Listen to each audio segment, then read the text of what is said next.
Welcome to the Illuminating Primary Care podcast. Hello, everyone, and welcome to today's episode of Illuminating Primary Care with Menlo Park Recruitment. I'm your host today, Ciaran Fletcher, and my guest today is Anna Smith. Thank you for joining me, Anna. Welcome. Thank you for inviting me. You're welcome. Could you please give our listeners a little bit of background about you and tell us a little bit about yourself? Okay, so I'm an NHS GP. I've been an NHS GP for like 28 years. But about 5 or 6 years ago, I decided to sort of diversify a little bit career-wise. General practice was quite intense at the time. So I trained in medical acupuncture with the British Medical Acupuncture Society in London. And I really enjoyed that. I started a private practice. I did my diploma and certificate in medical acupuncture. And I found like I had more time with patients, which I really enjoyed. And I've always been interested in kind of lifestyle medicine, how our lifestyles affect our health. So I started to sort of include some of that holistic approach really to some of the patients I saw in acupuncture. And then I went on to do my lifestyle medicine diploma with the British Society of Lifestyle Medicine. And subsequent to that, I've trained with Mind-Body Medicine, looking at sort of things like chronic pain and medically unexplained symptoms, which has an interest for me because of stress and childhood trauma. Okay. Yeah, not your average GP's background then, I think would be fair to say. Brilliant. Okay. Well, as our listeners will know, you and I have had a conversation prior to this just to kind of talk through some points that we want to be able to discuss. And I think a really good point to start with there would be potentially a little bit about what you've done with the acupuncture side of things. Could you tell us a little bit more about that in a little bit of greater depth and how that's kind of led you to where you are now and anything you particularly found from doing the acupuncture side of things, going from having been a, let's say, standard GP?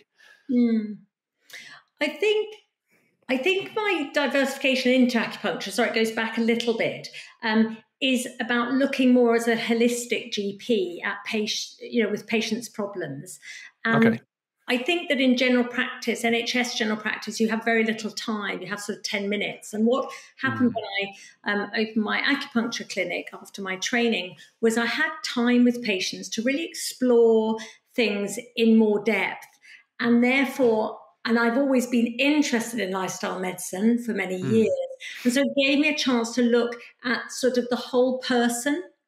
The acupuncture I found really interesting because it again it sort of treats a lot of what we call mind-body conditions, those medically unexplained conditions, or sort of things like chronic pain and fibromyalgia, migraine and things. So it opened up another world of saying, there actually was a way of helping these people in a more holistic manner. Okay.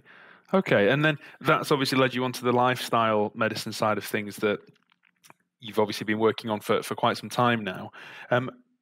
For our listeners, particularly maybe those who've not really got much experience in this area, could you just give us a little bit of an overview as to what lifestyle medicine is and what's included within that, please? Okay, so lifestyle medicine is how our lifestyles affect our health. So the sort of main four parts of that would be how we eat, how we sleep, how we move, and how we relax, or how we connect with other people as well. Okay, and they have a huge influence on chronic disease. So sometimes people will say to me, I think I'll probably get diabetes because my dad had diabetes. But we now know that genetics has quite a small role to play in handing on disease, probably about sort of 10%, whereas the rest of it is often is lifestyle related. And we also know that with chronic disease, and what I mean by chronic disease is things like sort of blood pressure, diabetes, heart disease, dementia, obesity, is that up to 70% of chronic disease like that is related to our lifestyles. Up to 70%? Yes. And what's really useful about lifestyles is actually we can use our lifestyles to help either prevent or treat those chronic diseases. So we now know with things like diabetes, we can reverse diabetes with lifestyle changes as well as help treat diabetes with lifestyle changes. Okay, that's not something I was aware of myself. And when you say these lifestyle changes that particularly can reverse diabetes, let's say, what sorts of changes might they be? So, if we look, say, around food, for instance, Hmm. that would be, say, looking at lifestyle changes. I don't think it matters what kind of diet you have, whether you're a pescatarian, a vegetarian, a vegan. I think that really doesn't matter. What matters is what you're actually eating. So, Okay. it's things like I would say to people, unprocess your diet. Anything that comes in a packet with more than sort of 5 ingredients on the back is a processed food, all right? And Okay. therefore contains lots of sugar and salt and fats that are like trans fats that are really bad for us. So start eating real food you can recognize. Increase things like your fruit and vegetable and fiber, maybe beans, pulses, lentils, okay? And reduce the amount of sugar you have in your diet. And I think sugar is a difficult one because most people would say, oh, I know cakes and biscuits have lots of sugar in, but they don't realize things like white bread, white pasta, Mm, fruit juices they raise our sugars as well.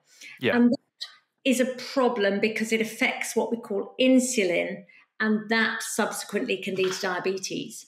And we know that things like if we do things like exercise, say, is another factor in lifestyle. We know that if we do sort of 20 minutes exercise every day, sort of 150 minutes a week, we can reduce things like our diabetes levels, but also our heart disease levels by about the same as if we took a statin tablet. So exercise Right. can be as beneficial to people, say, with heart disease or diabetes, as perhaps taking a statin tablet. Now, I'm not advocating anyone stops any medication. I'm a traditional NHS GP, and I think what you have to have a look at is, yes, you are going to maybe have some certain tablets to treat your disease, but don't ignore lifestyle changes. Yes. And we know things like dementia, if people have a healthy lifestyle, they're 60% less likely to develop dementia than if they have an unhealthy lifestyle. And can that be factors such as exercise and the diet, as opposed to, because I don't know if any of our listeners have heard this sort of thing as well, but I've heard from a few places that, if you keep doing crosswords or you keep doing word searches, or, keeping your brain busy, that's something that can help, for want of a better expression, stave off dementia. But are you thinking more along the lines of, it can be your diet and your exercise that can help stave off dementia? I think it can be a combination of things. So I think how you eat, how you move, things like how you sleep, okay, which is quite problematic for quite a lot of people, particularly as Mm, people get older, and how they relax. And I think mental agility, like the crosswords and things, do keep people more cognitively alert, and they are very good for sort of the brain. They're like brain exercise. So I think there yeah. is that sort of thing alongside the lifestyle factors. Okay. Okay, that's interesting. And how would the acupuncture experience that you've got link to lifestyle medicine? Is that something that there's a direct correlation between, or are they kind of two different in area, would you say? They are two different areas. However, what I find is the type of symptoms people will come to me with in my acupuncture clinic often have lifestyle causes. So Okay. you might be looking at other things, like someone might come to me with migraine or irritable bowel syndrome, for instance, okay? And often we can look at their lifestyle and improve things by changing, look at their lifestyle and improve their symptoms by changing some lifestyle factors. So, Okay. for instance, in migraine, some dietary things and foods that raise sugars quite high can affect migraine levels because you get the sort of sugar dips. So, that's important to look at. You may find an irritable bowel. Again, there may be an element of diet, but there may also be a lot of stress with people with irritable bowel syndrome. So then we talk about the stress and sort of running in what we call fight or flight a lot of the time with people with irritable bowel, and how can they learn to calm themselves. So I don't think the two, lifestyle medicine and acupuncture, related, but often in my acupuncture clinic, I do a slightly more holistic approach, is what I'd say. I see. And things. I see. And I suppose your findings in that respect, when you take into account the lifestyle of the patient, you can find things that you wouldn't necessarily find if you were purely just looking for symptom A or symptom B that might more traditionally be associated with an ailment. Yes. I think that in traditional medicine, we've sort of got down to different parts of the body. So if you have a heart problem, you see a heart specialist. If you have a gut problem, you see the stomach specialist. If you have a head problem, you see the head specialist, etc. And I think we've forgotten a little bit that there is a whole person. Yes. And so lifestyle and how they live their life really affects the whole person. And we need to look at both how the mind and the body work together, really, in that. Okay. No, that's fascinating. And in terms of some examples as to how lifestyle can affect health, I know that you've touched on how dementia can be led to by poor lifestyle, or in terms of diabetes and that sort of thing. For our listeners, could you just give another few examples as to perhaps things you've come across in your experience in terms of, the effects of somebody's lifestyle not being quite up to spec, whether it's, poor diet led to something in particular, or not enough sleep led to something in particular? So I would say probably let's take the lifestyle of stress. Yes. Stress or relaxation, whichever side you want to look at, has a huge influence on our health. So in my clinic, I see sort of recently, I've seen someone, say, with fibromyalgia, or I've seen someone with long COVID, or someone else with sort of what we call chronic back pain. And interestingly, I would say in all three parts of that, I have seen elements of stress or lack of relaxation. Okay, that's had a huge influence on their health. And that can be present stress, stress at the moment, but it also can be what we call like childhood trauma or stress in the past, or it can be stress of mental illness, depression, anxiety. So those things all feed in to the symptoms the patient is getting. I see. And in terms of what you've mentioned there, even if it's something that from the past, and if it's childhood trauma, for instance, that's something that can affect somebody for the rest of their lives if they don't deal with it in a certain way, in terms of, their lifestyle is forever affected by that, would you say? I think that you can change things. I hugely believe that. So if we're talking about past trauma and stress, say in childhood, we do learn certain things in childhood, and because of trauma in childhood, our brains can develop in slightly different ways, and the connectivity in the brains can be different, and our brain cells can work in a slightly inflamed way. Right. So we create sort of certain pathways, but we can unlearn them. Okay. I see. Okay. Is probably moving a little bit more into the sort of mind-body medicine side of things. But within that, we include lots of things in education around lifestyle. Okay. Well, that brings us quite nicely on to what I also wanted to be able to discuss with you today, the mind-body medicine. Again, very similarly as you did with the lifestyle medicine, could you just give our listeners a bit of an overview as to what the mind-body medicine is, please, Anna? Of course. So again, in traditional medicine, we're often looking for structural, organic causes for disease. And sometimes there just isn't one. So you go and see your GP and you've got bowel symptoms, or you've got headaches or back pain that's been going on a long time. And the doctor does some blood tests or investigations, and they all come back fine. And they say, no, all your investigations are normal. And you're left thinking, but I've got all these symptoms like my irritable bowel, my chronic headaches, my back pain. What can I do with them? And mind-body medicine tends to look about how our mind affects our bodies and how our bodies affects our minds. And we look at the root cause of disease, which actually is often related to, as I mentioned, childhood trauma, or what we call adverse child events in childhood.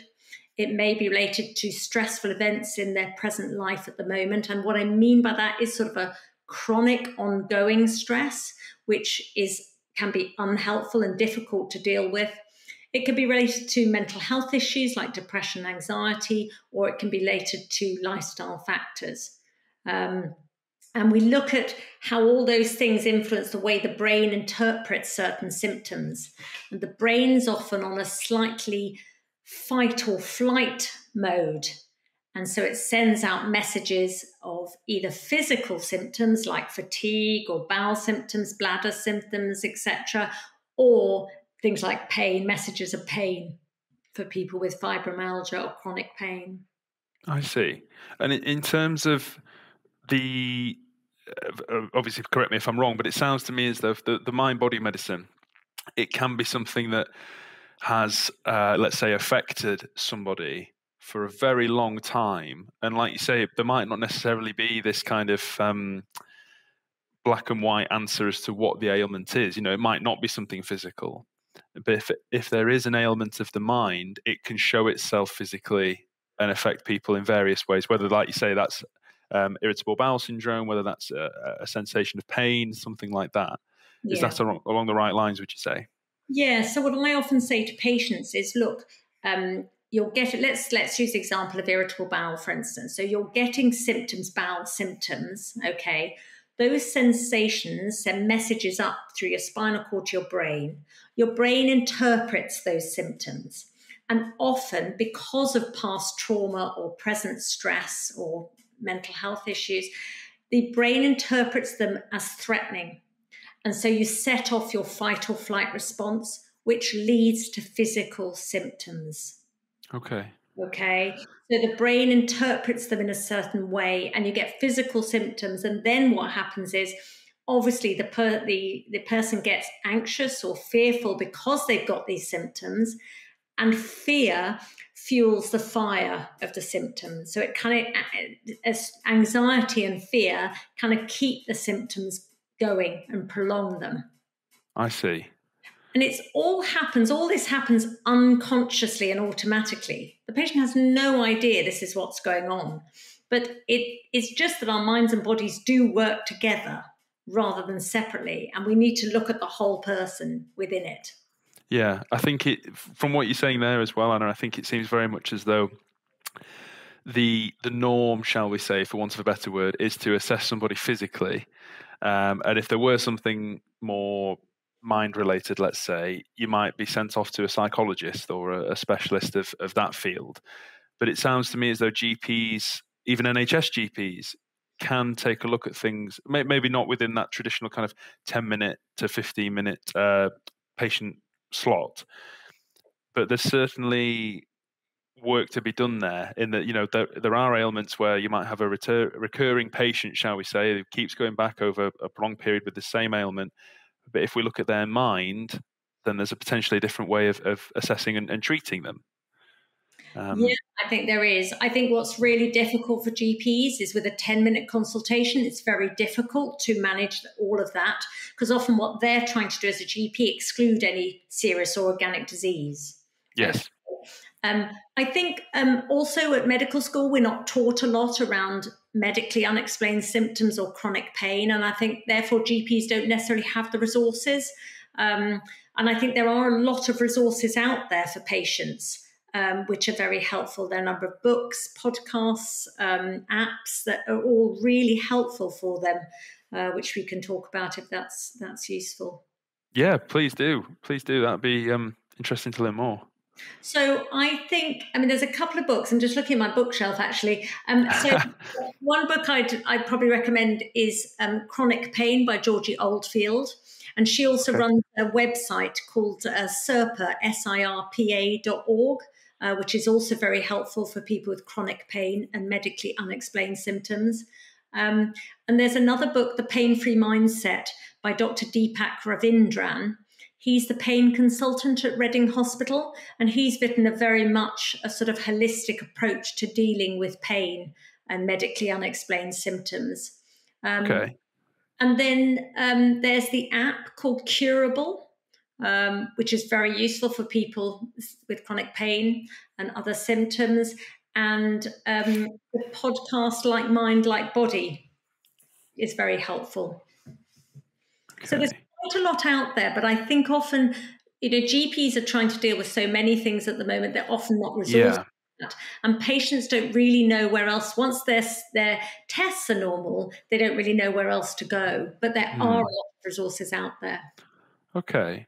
And in terms of what is out there and your experience of treating patients through mind-body medicine, what have you seen to be some of the benefits of this, Anna? Have you got particular examples of whether it's been childhood trauma or current stress or anything like that you've seen somebody deal with, take on and move past?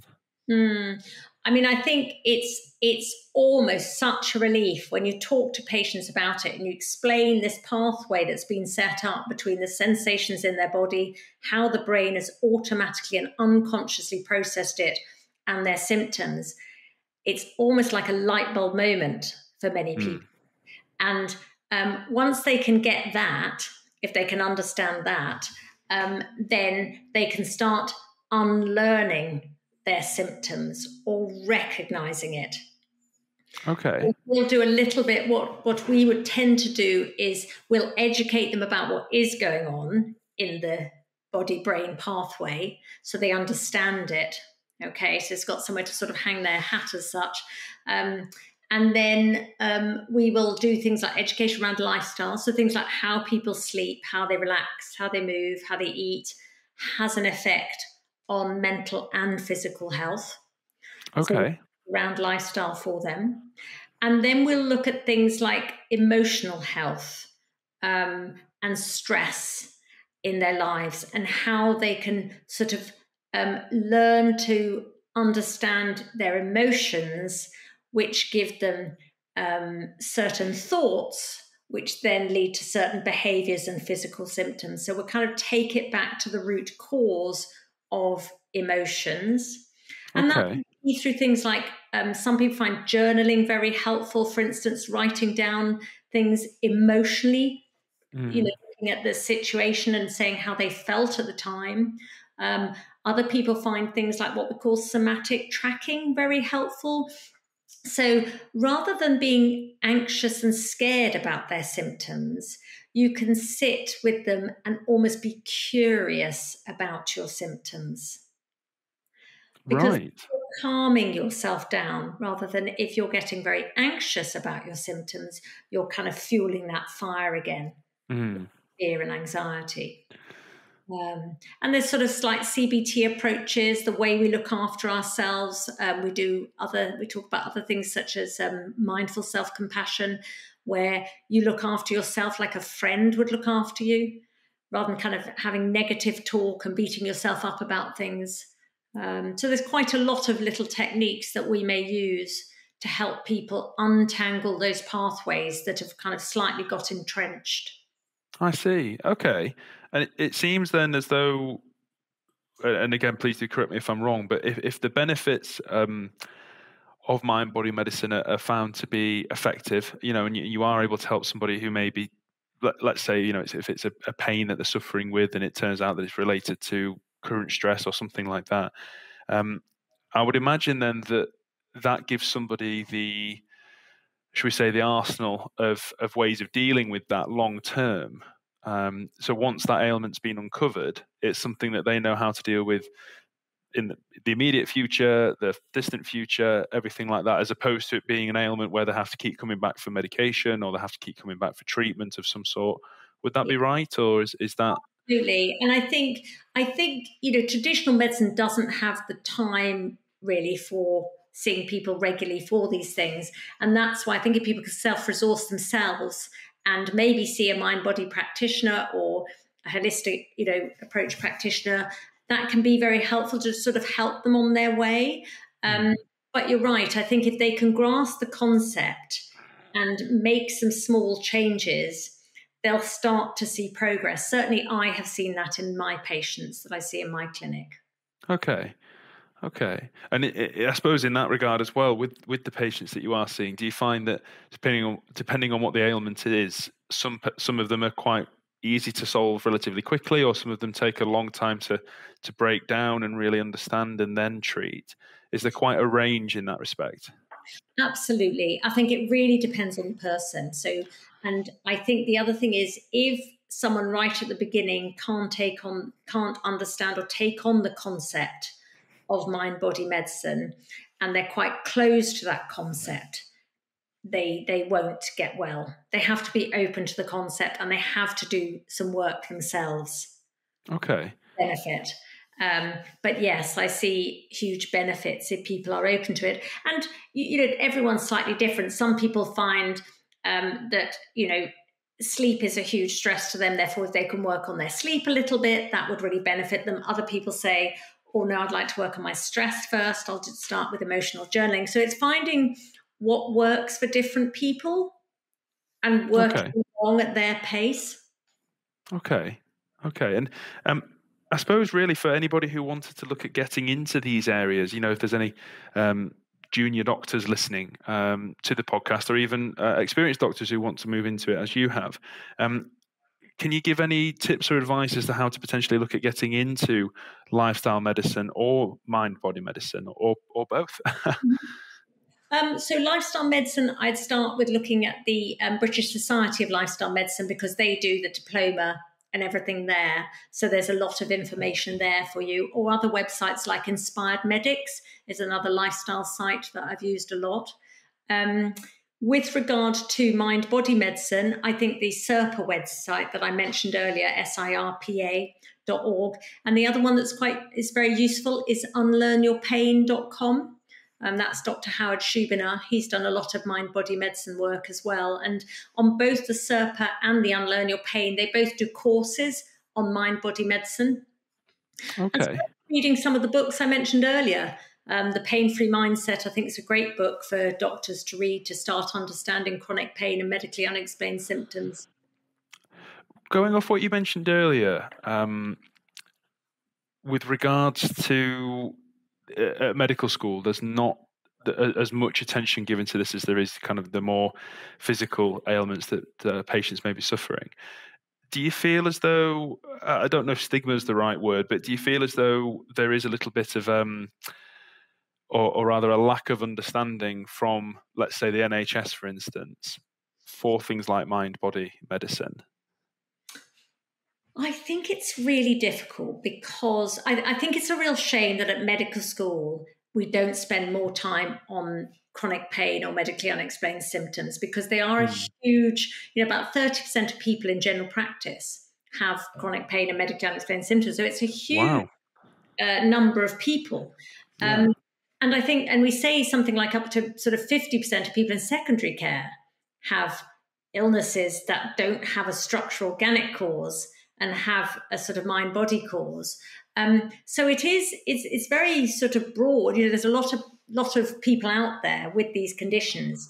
I think the problem probably is the NHS is sort of time restricted. And I think that, often traditional doctors are looking for a structural problem. And as soon as they haven't found a structural problem, then that's it. That's good. We've excluded X, Y, and Z. You can go off now. And I think we're not set up really for that holistic approach, probably because of time and resources. Okay. Is there any way that you think that could particularly be improved? If you were able to implement a plan as such, is there a way that you think that could be improved so that patients can more easily be seen for mind-body medicine treatments? I think the way to go from the NHS point of view is ideally to resource more doctors, so people are aware of it. And yes.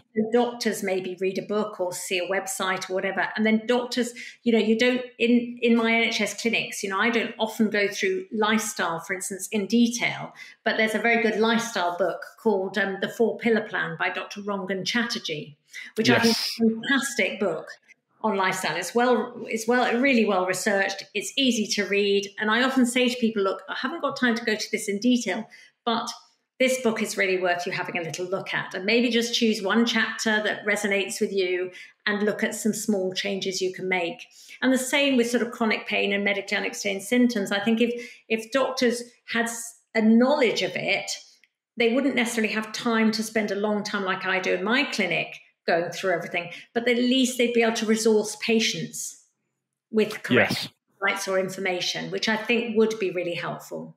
Yeah, absolutely. I mean, just from talking through what you've mentioned today, Anna, I think in terms of what benefits lifestyle medicine and mind-body medicine as well can have. I mean, in my line of work, I speak to GPs on a daily basis. I've spoken to a number whose specialist interest is lifestyle medicine.